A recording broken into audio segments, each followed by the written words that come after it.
क्या भारत में climate emergency का सिचुएशन इरप्ट हो चुका है?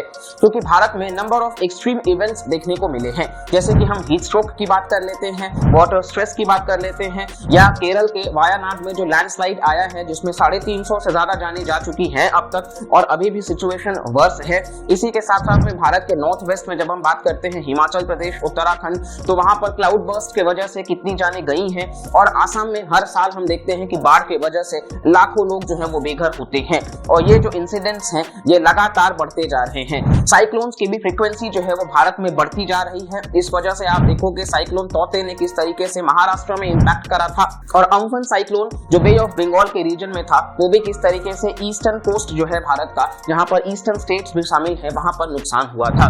तो यहाँ पर हम इस वीडियो में डिस्कस करेंगे।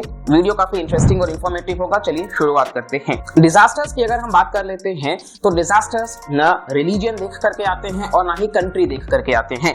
इस साल नंबर ऑफ लैंडस्लाइड्स पूरे दुनिया में आपको देखने को मिलेंगे। चाइना के यूनान से लेकर के पपुआ न्यू गिनिया तक, जहां पर 2000 से ज्यादा जाने गई थी, फिर सुलावेसी आइलैंड इंडोनेशिया का और वायनाड केरल का। भारत में अगर हम लैंडस्लाइड्स की बात कर लेते हैं तो 8% ऑफ ग्लोबल फर्टिलिटीज जो है भारत में वो लैंडस्लाइड्स के वजह से ही होता है, और साल 2001 से लेकर के 2021 तक लैंडस्लाइड्स के वजह से ही 847 डेथ्स और थाउजेंड्स जो है उनको डिस्प्लेस करा गया है, ऐसा IIT मद्रास के एक टीम ने रिसर्च में बताया।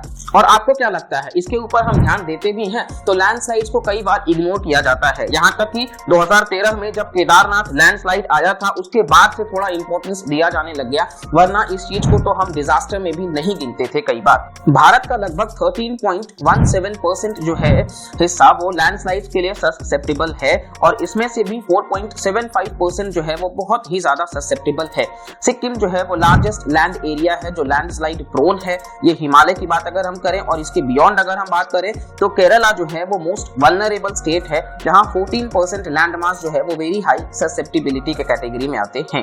साल 2023 में Indian Space Research Organisation ISRO ने एक रिपोर्ट रिलीज करा, लैंडस्लाइड एटलस ऑफ इंडिया, जहां पर उन्होंने landslide hotspots around the country जो है उसको वो डिस्कस करे।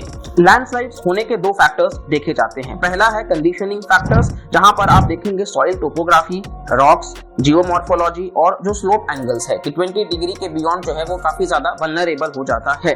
ये कुछ फैक्टर्स हैं जो वल्नरेबल कर देते हैं लैंडस्लाइड्स के लिए। हालांकि ट्रिगरिंग फैक्टर्स भी शामिल है, जहां पर आप देखोगे इंटेंस रेनफॉल। अब ऐसा नहीं है कि केरल में बरसात ज्यादा हो जा रही है, लेकिन क्या है कि कुछ ही दिनों में बहुत ज्यादा बरसात हो जा रही है, इसकी वजह से ये प्रॉब्लम कर रहा है।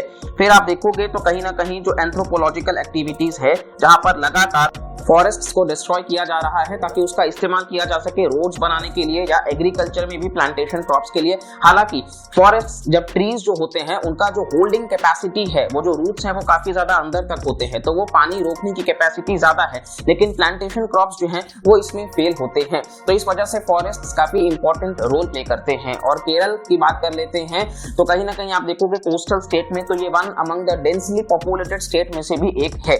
ऑलरेडी आप देखेंगे तो वेस्टर्न घाट्स जो है वो भारत के बायोडायवर्सिटी हॉटस्पॉट्स में से एक है, तो इस वजह से ये काफी वल्नरेबल हो जाता है, और इसको लेकर के माधव गडगिल कमेटी का जो रिकमेंडेशंस है उसको भी फॉलो करने की जरूरत है। सरकार की तरफ से अगर हम देखें तो उन्होंने जो डिजास्टर मैनेजमेंट एक्ट के तहत NDMA जो है वो बनाया है, वहां लोकल कम्युनिटीज को भी स्ट्रेंथन करने की जरूरत है। इसी के साथ साथ में इस बार के बजट में निर्मला सीतारमन ने क्लाइमेट टैक्सोनॉमी की भी बात करी है कि किस तरीके से हमारा जो देश है वो जो क्लाइमेट चेंज है उसको एडेप्टेशन और मिटिगेशन की तरफ आगे बढ़े। तो इसके बियॉन्ड भी हमें कहीं ना कहीं सबको अवेयरनेस की जरूरत है क्लाइमेट चेंज को ध्यान में रख करके।